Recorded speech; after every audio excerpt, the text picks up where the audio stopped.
Pump her, boo. Pump her. Now she wants everybody to hear it. All right. You better come with it now. You know it is. It just so happens that all last week I was pumping my favorite Janet Jackson album, Design of a Decade.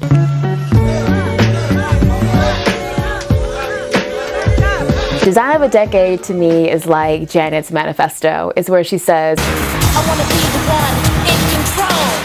What have you done for me lately? No, my first name ain't Baby. It's Janet, Miss Jackson if you're nasty. It's the album that as a collection I think speaks so much to who Janet is and why she is one of my favorite women of all time. She's a woman who really is in control. She's in control of her career. She's in control of her love life. She's in control of her body. She's in control of her sexuality. She is that type of empowered woman that our society simultaneously adores and hates. By chance, I'm pumping this album, and the news breaks, that she has a 3-month-old baby and she's been married for 5 years and some change, and now she's leaving her husband. And conveniently after the prenup kicked in, so she is leaving her husband with, her miracle baby in tow, the baby she had at 50 years of age, which is amazing. And she just so happens to be leaving with a couple of dollars too. $500 million richer.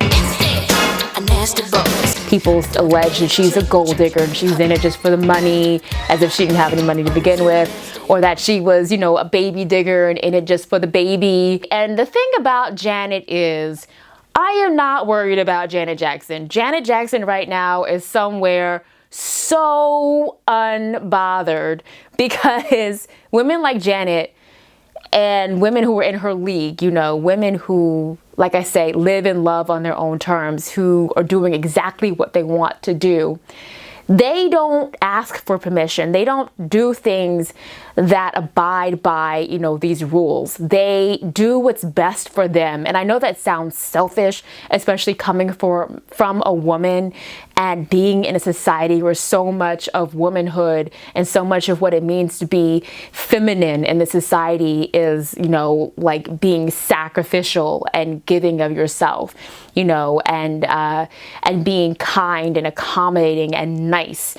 And women like Janet, if that's how you define nice, they're bad girls. They do what they need to do for them. They are unafraid to put themselves first.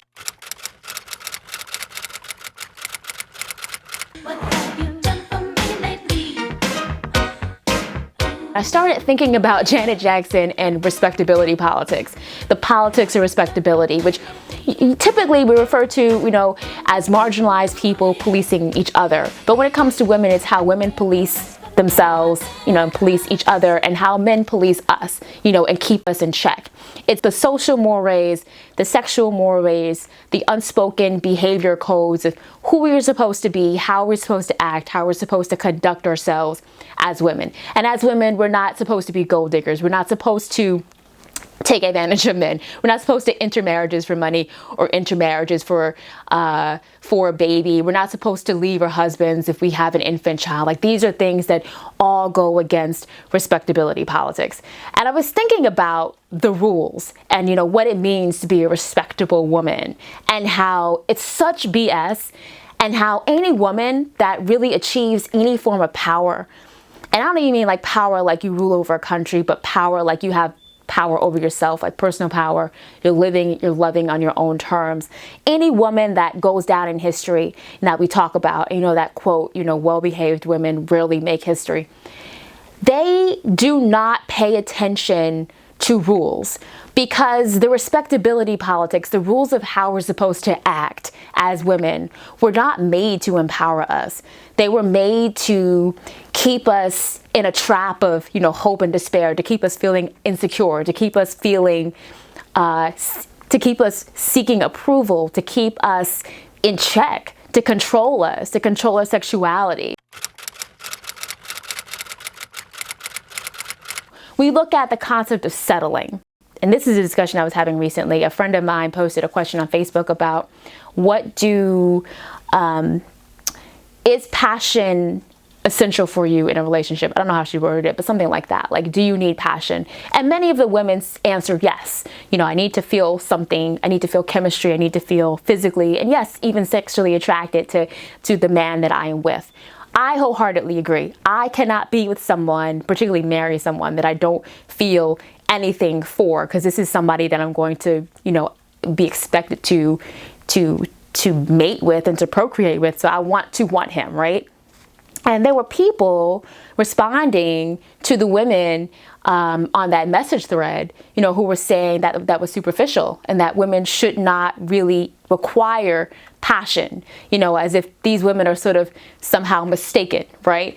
And these women are somehow at fault for wanting to desire you know, their mate, when in fact we know that I have never in all my years of life heard a man say, well, I'm not really physically attracted to her, but she's really nice, so I'm going to marry her. Or I'm not really physically attracted to her, but she cleans the house well, so I'm going to marry her. Like, we know that men are allowed to take their time, they're allowed to explore their options, they're allowed to want to desire the woman, but when it comes to women, we're supposed to sort of settle.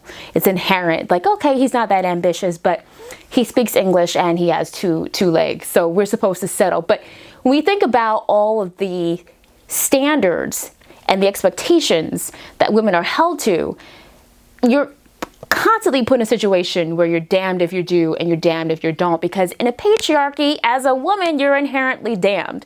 And I think when we consider the women who I put in the league of Janet Jackson, and in fact on my website, Women Love Power, there's a list, the greatest seductresses of all time, 103 women that I put in that league, from Martha Stewart to Coco Chanel to Josephine Baker to Erykah Badu to Khalees to, there's a lot of women in there.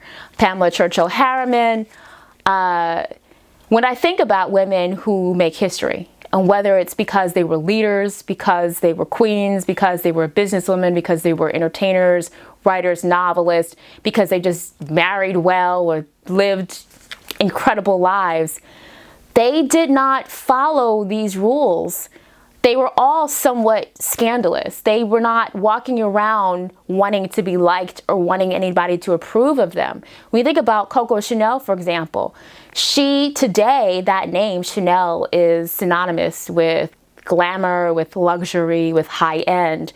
But her real name is Gabrielle. Coco comes from the French word coquette. And she was given that name, or possibly actually gave herself that name, because she was a kept woman. She had two very, very wealthy lovers. She was a mistress. And if it was not for the money from those men that she loved, she would not have been able to start the brand that we know today as Chanel. When we think of Josephine Baker left the segregated United States, you know, for greener pastures, and she went to Paris. You know, she was looking for a place where her glorious brown skin and her body would not be seen as vile, a place where she would have a shot as an entertainer. So she did what a lot of people, entertainers of color, did. She went to Europe. And the dance that made her an overnight sensation, the dance Sauvage, was written about by critics and reviewers, and it was praised in part because she was basically half naked, and in part because of how she moved her behind. Because if we're going to be perfectly honest, and God rest your soul, Josephine Baker basically danced half naked and twerked her way to the top. Like, she literally, if you go look at some of her old videos, literally twerked her way to the top. But she is still one of the most fabulous entertainers and the most fabulous examples of women that we have in the 20th century. She was an advocate. She was a style icon. She did so much as a woman, you know, as a patriot, ultimately for France, as an entertainer. You know, you can't take any of that away from her, but she did not abide by the politics of respectability. Martha Stewart, you know, say what you want about her in that prison bid she did, but she built one of the strongest, most successful female-led brands, again, of the 20th century. And I read her biography recently, and Martha Stewart stepped on a lot of people along the way. And it's clear that in order for Martha to have made it as far as she did, And of course, maybe she ultimately got a little too big for her britches, but in order for her to have made it, she was not concerned about who liked her. Beyonce Knowles had to step on Destiny's other children to get to where she is today. And Diana Ross, when you read her biography, you realize that had she not seduced Berry Gordy and seduced him so well in a way that to this day, Berry Gordy, I watched an interview recently, believes that he seduced her. But had she not had that alliance with the founder of Motown, she may not be where she is today, because once he fell in love with her, he became her Pygmalion. He invested his time, his energy, and his resources into making Diana Ross the star that she is today. Erykah Badu is literally a unicorn. Erykah Badu is a goddess walking among mortals. But even Erykah Badu has 3 children by 3 different baby daddies who are all hip-hop icons and who all absolutely adore her. And I think the one thing that unites the women that we will talk about, the women that we do talk about, the women that we admire, the women that our society simultaneously loves and hates. These are women who are not playing by the rules because they know that the game is rigged. So they're playing their own game. They're not following any rules. They're following their heart.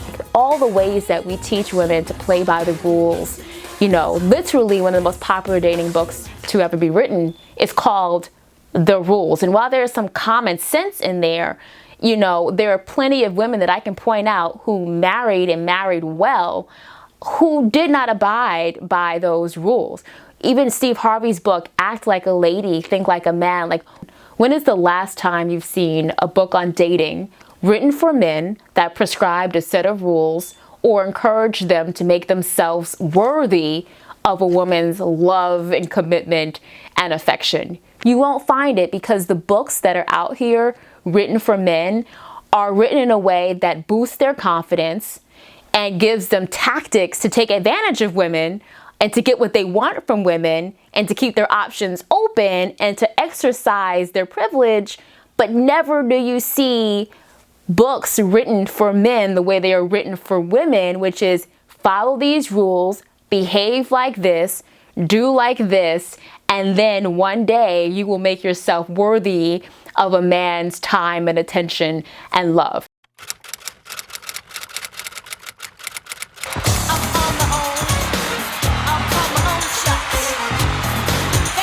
By trying to be respectable, by trying to play by the rules, you are actually playing yourself. Because these rules, these sexual mores, these social codes, these behavioral codes were designed to control us by keeping us in a place of seeking approval and feeling insecure, feeling lesser than, feeling that we need approval from a man, or at least from society, in order to feel whole.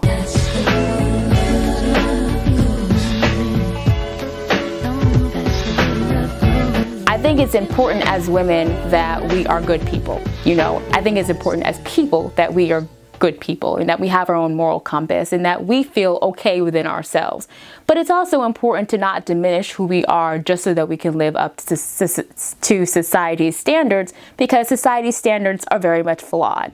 And as women, it is okay for us to deviate from the given definition of womanhood, which is that we are accommodating and nice, and sacrificing. It's okay to be selfish sometimes. It's okay to be ambitious. It's okay to put yourself first, because quite often when women do acquire power and rise to positions of leadership or rise to a position where they have resources, they frequently use those resources to make the lives of the people around them better. So we're no longer in elementary school. Nobody's getting a gold star for good behavior. If you want something, go for it. Do not let the politics of respectability diminish your power.